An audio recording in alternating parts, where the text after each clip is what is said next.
Hai Sobat Kata Cerita, sudah siap dengarkan cerita selanjutnya? Let's go! Bab 33. Baba buat menantuku jadi tegang. Nggak lihat tuh mukanya udah kayak patung hidup, bah. Jelas Bu Umayyah yang menunjuk Fatir dengan lirikan matanya. Loh, Baba kan cuma jawab salamnya aja. Lalu apa yang salah? Tanya Pak Abizar dengan enteng. Enggak salah, bah. Saut Pak Iman yang melerai perdebatan itu.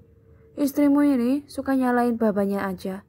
Sindir Pak Abizar pada anak sulungnya itu. Punya baba kok, sukanya julid. Balas Bu Umayyah. Kamu ngatain baba julid? Saut Pak Abizar dengan mata melotot ke arah anak pertamanya itu. Jangan lupa mereka memakai bahasa Arab ya. Cuma autor ganti pakai bahasa Indo aja. Nanti kalian malah repot kalau autor pakai bahasa Arab. Ditambah memang autornya nggak bisa bahasa Arab. Akhirnya kedua orang itu membalikkan wajahnya sembari mendengus kesal. Sementara Naina, Pak Iman, dan Bu Umayyah yang sudah biasa akan situasi yang seperti itu hanya memutar bolanya dengan malas. Namun, berbeda lagi dengan Fatir yang bingung. Bukan karena bahasanya, tapi karena situasi yang tak pernah seperti ini sebelumnya. Afwan, Bah, tadi Ana tak sengaja berbuat lancang pada tantenya Naina. Tiba-tiba saja Fatir angkat bicara sebab ia masih merasa bersalah walaupun itu bukan kesalahannya 100%. Hanya deheman yang Pak Abizar jawab. Fatir yang mendapatkan respon seperti itu hanya bisa menghela nafasnya saja. Kamu kerja di mana dan sebagai apa? Celetuk Pak Abizar dengan tiba-tiba, sembari menilai penampilan sang cucu menantunya itu. Alhamdulillah, Bah. Saya memiliki toko abaya dari Arab dan saya juga melakukan impor-ekspor ke luar negeri, Bah. Jelas Fatir dengan perasaan takut. Jualan abaya? Cicit Pak Abizar dengan lirih. Iya, Bah. Tapi insya Allah cukup untuk memberi nafkah cucu Baba. Saut Fatir dengan cepat. Lagi-lagi hanya itu yang dijawab Pak Abizar. Sabar ya Ustadz, Baba emang seperti itu pada orang baru. Ucap Naina dengan lirih. Ia merasa tak enak dengan suaminya saat mendapatkan respon seperti itu dari kakeknya. Naam dek, enggak apa-apa kok. Sahutnya dengan senyum masam. Kamu kenapa nikahin Nana tanpa memberitahu Baba dulu, Iman? Pak Abizar mengalihkan perhatiannya pada sang menantu sembari mencewer telinganya itu. Bah, lepas, Bah. Sakit kuping Iman, Bah. Ucap Pak Iman yang memegangi tangan Pak Abizar untuk melepaskan cewerannya itu.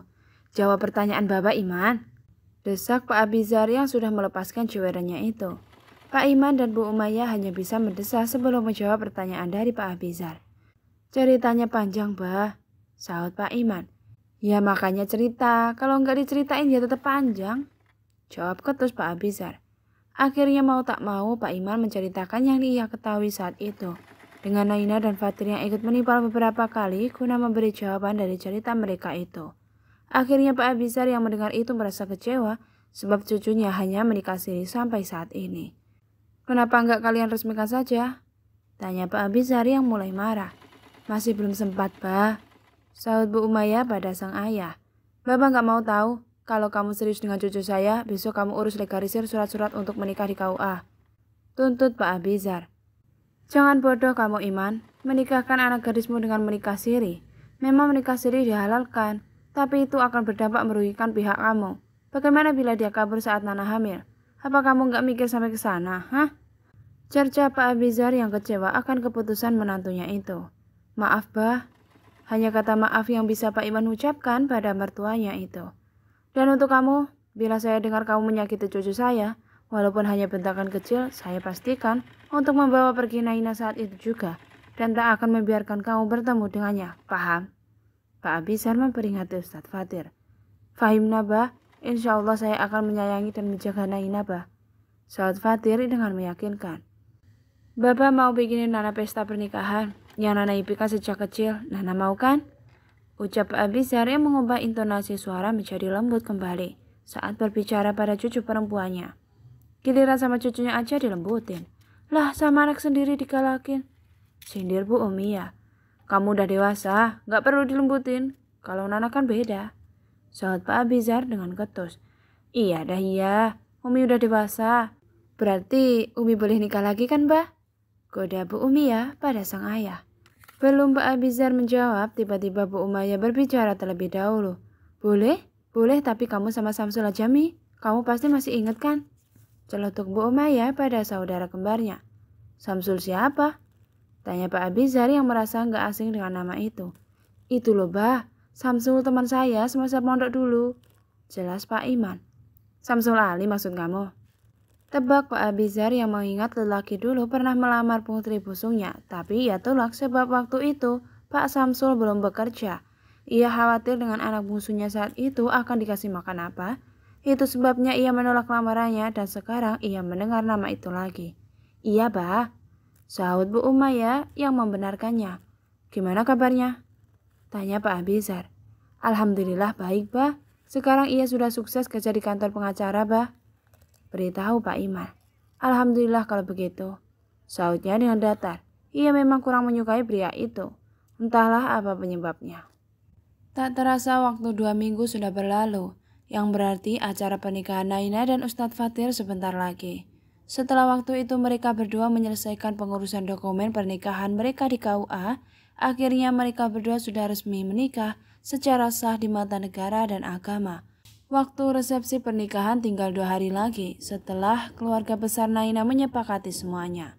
Karena semua serba mendadak, akhirnya mereka memakai jasa wedding organizer yang cukup terkenal. Dan alhamdulillahnya lagi, mereka diberi diskon oleh pihak wedding organizer itu, yang mengatakan bila Naina dan Fatir adalah pengguna jasa mereka yang ke-1000. Sehingga mereka memberi diskon yang lumayan besar, yaitu 20% dari harga sesungguhnya. Nah, coba kamu lihat ada yang kurang gak? Tanya Bu Umayyah yang memberikan daftar menu makanan pada keponakannya itu. Naina melihat daftar makanan yang akan mereka sediakan untuk tamu. Sepertinya udah cukup, Mah. Sahut Naina yang melihat daftar makanan itu. Nanti malam kamu acara hina lo ya. Celetuk Bu Umayyah yang datang dari arah dalam. Astagfirullah, Mi, ngagetin tahu gak sih? Ucap Naina yang kaget. Kaget ya. Afwan Neng Ukhti, sahut Bu Umayyah dengan cekikikan. Naam, Mi, sahut Naina. Oh iya Mbak, yang lain pada kemana? Tanya Bu Umayyah pada kembarannya itu. Lagi lihat gedung buat acara besok lusa. Kita nanti sore datangnya dan nginap di sana untuk 3 hari 4 malam, kata Baba. Ucap Bu Umayyah yang menyampaikan pesan dari bapaknya itu. Kamu cucu paling disayang banget, nah. Dulu waktu Umi sama Mima nikah enggak kayak gini ya, Mbak? Ucap Bu Umayyah dengan tiba-tiba. Ia mengingat kembali pernikahan kelamnya itu yang membuat ibunya meninggal dunia. Sudah, Mi, jangan diingat-ingat lagi, yang berlalu biarlah berlalu. Ucap Naina yang memeluk tantenya itu dengan cinta. Besok pagi kita semua berziarah ke makam nenek dan abang ya, Nah. Beritahu Bu Umayyah. Iya, Mi, pasti kalau ada abang kebahagiaan anak jauh lebih lengkap lagi. Sahut Naina dengan senyum. Naina tak pernah tahu wujud abangnya seperti apa, sebab abangnya sudah meninggal waktu dilahirkan sebelum dirinya. Ya, Naina dan kakak lelakinya adalah kembar, sama seperti Umayyah dan Umayyah. Naina juga memiliki saudara kembar berjenis kelamin laki-laki yang bernama Adam. Tapi sayang, ia harus meninggal karena ia tertelan air ketuban saat sebelum lahir, sehingga tak bisa diselamatkan. Namun berbeda dengan Naina yang sehat sampai sekarang. Berlanjut, bab 34. Sore harinya, Naina dan Umi serta Mimanya sudah bersiap menuju gedung tempat penyelenggaraan pesta pernikahan itu. Mereka saat ini sedang menanti jemputan yang akan menjemput mereka bertiga. Ya Allah, lama sekali sih ini. Keruh tubuh Umayyah yang sudah merasa kepanasan. Assalamualaikum, seru Pak Iman yang tiba di depan rumahnya. Waalaikumsalam, lama banget sih, gak tahu apa kalau kita ini kepanasan. Sahut Bu Umayyah pada kakak iparnya itu. Lah, yang nyuruh tunggu di luar siapa? Tanya Pak Iman. Au ah. Balasnya yang langsung melenggang pergi menuju mobil itu terparkir. Sabar bah, sabar. Istighfar bah. Ucap Bu Umayyah yang menenangkan hati suaminya yang terlihat jengkel sekali pada adiknya itu. Astagfirullah. Kalau bukan adik ipar, udah aku buang ke laut. Gerutu Pak Iman yang seakan-akan bersiap meninju Bu Umayyah. Tin, tin. Bu Umayyah menyembunyikan klakson mobil yang ia tumpangi dengan tidak sabaran dan membuat Bu Umayyah, Pak Iman dan Naina terkejut mendengarnya. Allahu Akbar. Geram Bu Umayyah yang langsung menghampiri saudara kembarnya itu. Dan tanpa berkata ia langsung menjewer telinganya begitu ia membuka pintu mobil belakang. Mbak, apa-apaan sih? Datang-datang main jewer telinga aja, ucap Bu Umia dengan ketus. Kenapa sekarang kamu menjengkelkan sekali, Umi? Di mana adabmu? Sahut Bu Umaya yang memarahi adiknya itu. Hehehe, maaf Mbak, habis aku udah gak sabaran banget sih, jawab Bu Umia dengan cengengesan. Bu Umaya yang mendengar jawaban sang adik hanya bisa mendengus kesal saja. Adiknya itu sekarang benar-benar menjengkelkan menurutnya. Akhirnya Pak Iman dan Naina menyusul dengan membawa barang bawaan mereka untuk menginap di hotel nanti. Begitu sampai, Pak Iman langsung melempar tas kecil milik adik iparnya itu dengan perasaan kesal. Kurang ajar sekali kamu, menyuruhku membawakan tasmu juga. Yang jadi istriku itu Maya, bukan kamu, ucap telak Pak Iman yang kesal. Hehe, aku lupa mas, kali-kali bawain punya adiknya kan jadi pahala mas, elak Bu Umia pada kakak iparnya itu. Pahala gundulmu, ketus Pak Iman yang langsung menjalankan mobilnya dengan perasaan dongkolnya. Hanya butuh waktu sekitar setengah jam saja mereka berempat sampai ke hotel yang akan menjadi pesta pernikahan Naina dan Fatir. Bahkan tak segan-segan Pak Abizar mengelontorkan dana yang cukup mahal untuk semua itu. Walaupun Pak Iman, Fatir, dan Naina menolak untuk mengadakan pesta resepsi di gedung hotel, tapi Pak Abizar tetap kekeh pada pendiriannya itu. Ia beranggapan uang yang ia simpan memang untuk Naina, sebab baru Naina saja cucunya saat ini. Ia bahkan sudah mewariskan seluruh harta warisannya untuk Naina yang ia peroleh sejak 4 tahun silam. Sementara untuk kedua anak perempuannya itu, ia sudah membagikannya dengan adil, tentu dengan syariat Islam yang ada. 1. Zulfaraid, Ashabul Furud atau Zabil Furud, yaitu ahli waris yang menerima bagian pasti sudah ditentukan bagiannya. Misalnya, ayah sudah pasti menerima sebesar 1/3 bagian jika pewaris memiliki anak, atau 1/6 bagian jika pewaris memiliki anak. Artinya, bagian para ahli waris Ashabul Furud atau Zulfaraid inilah yang dikeluarkan terlebih dahulu dalam perhitungan pembagian warisan.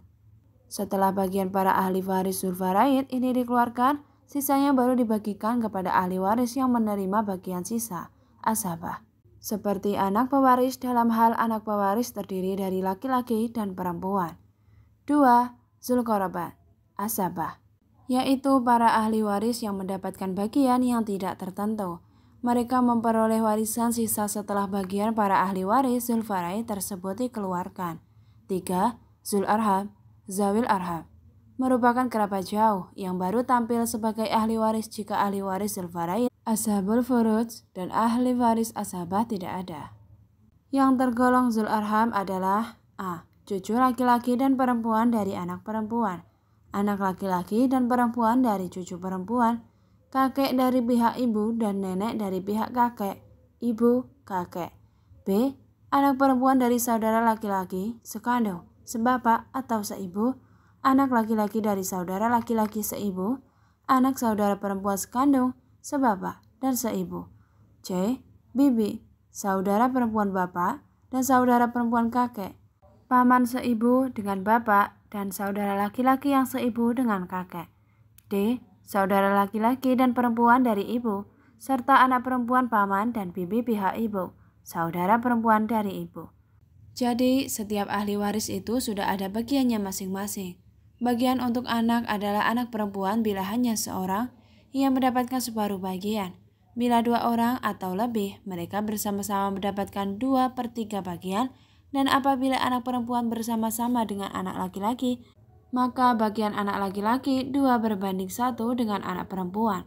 Contoh misalkan, ayah, ibu, dan istri Amir merupakan ahli waris Zulfaraid, yang bagiannya sudah ditentukan. Oleh karena Amir memiliki anak, bagian ayah dan ibu Amir adalah 1/6 serta istri Amir mendapatkan 1/8 bagian. Sisanya diberikan kepada anak-anak Amir sebagai ahli waris Zulqarabat asabah. Dengan sistem pembagian, anak laki-laki 2 kali lebih besar daripada anak perempuan dengan perbandingan 2:1. Perhitungannya sebagai berikut. Bagian dari harta Amir dan istrinya dikeluarkan terlebih dahulu, yaitu sebanyak setengahnya. Sedangkan setengahnya bagian lagi dianggap 1 bagian. Ayah dan ibu masing-masing mendapatkan 1/6 bagian atau 4/24 bagian atau 16/96 bagian. Istri mendapatkan 1/8 bagian atau 8/24 atau 12/96 bagian. Sisanya yaitu 24/24 dikurangi 4/24 ditambah 4/24 ditambah 3/24 sama dengan 24/24 dikurangi 11/24 ditambah 13/24. Bagian dibagikan kepada Ahmad, Anita, dan Anissa sebagai perbandingan 2:1:1, yaitu bagian Ahmad 2/4 kali 13/24 sama dengan 26/96. Bagian Anita 1/4 kali 13/24 sama dengan 13/96. Bagian Anissa 1/4 kali 13/24 sama dengan 13/96. Bagian ayah, ibu, istri, Ahmad, Anita, dan Anissa sama dengan 16/96 ditambah 16/96 ditambah 12/96 tambah 26/96 tambah 13/96 tambah 13/96 sama dengan 96/96 sama dengan 1. Sampai sini kalian paham ya? Kalau enggak paham ya sudah. Autor pusing lagi cara ngejelasinnya. Maka Naina tak terhitung nasabnya, sehingga ia mendapatkan warisannya sendiri dari kakeknya, dari usaha lain bukan dari warisan yang sudah ditetapkan waktu itu. Namun biar begitu pun, asal kalian ketahui, harta warisan Naina jauh lebih besar daripada Umi dan Mimanya. Namun bila Mimanya menikah dan mempunyai anak lelaki, ia harus mengalah mengembalikan separuh bagian hak dari cucu lelaki kakeknya itu. Seperti itulah hukum warisan dalam Islam. Alhamdulillah akhirnya sampai juga, ucap Naina saat mobil sudah benar-benar berhenti di perantaran hotel. Tak lama kemudian Ustadz Fatir datang dan membukakan pintu mobil untuk sang istri. Syukron Ustadz, ucap Naina dengan lirih, wajahnya menunduk memerah. Loh, wajahmu kenapa merah dek?